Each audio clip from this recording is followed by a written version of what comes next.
আসসালামু আলাইকুম। আমি ডাক্তার দেলাওয়ার হোসেন, মেডিসিন, চর্ম এবং যৌনরোগ অভিজ্ঞ। যারা চিকন স্বাস্থ্যের অধিকারী তারা মোটা হওয়ার জন্য বিভিন্ন ধরনের সিরাপ খেয়ে থাকেন, বিভিন্ন ধরনের ট্যাবলেট খেয়ে থাকেন।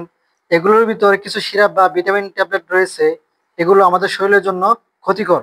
এগুলো সিরাপ বা ভিটামিন খুব তাড়াতাড়ি মোটা করে, কিন্তু এগুলো আমাদের শরীরের জন্য বিভিন্ন ধরনের পার্শ্ব প্রতিক্রিয়া সৃষ্টি করে। মোটা হওয়ার জন্য বাজারে যে ট্যাবলেট পাওয়া যায়, হেলফিট ট্যাবলেট, এটি আমাদের শরীরের জন্য ক্ষতিকর। এই ট্যাবলেটটি মূলত হলো একটি ইউনানি ট্যাবলেট। এতে রয়েছে উচ্চমাত্রায় স্টেরয়েড জাতীয় উপাদান। এই উপাদান থাকার কারণে আপনার শরীরে ওজন বৃদ্ধি হয়, কিন্তু দেখা যায় কি এই ট্যাবলেটটি খাওয়া ছেড়ে দিলে আগের অবস্থায় ফিরে আসে।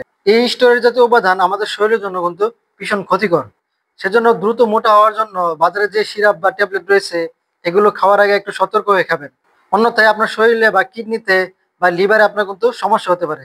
সেজন্য মোটা হওয়ার জন্য বাজারে যে ট্যাবলেট বা সিরাপ রয়েছে তা খাওয়ার আগে একজন ডাক্তারের শরণাপন্ন হয়ে তারপর আপনি খান। তো ধন্যবাদ সবাইকে। আসসালামু আলাইকুম।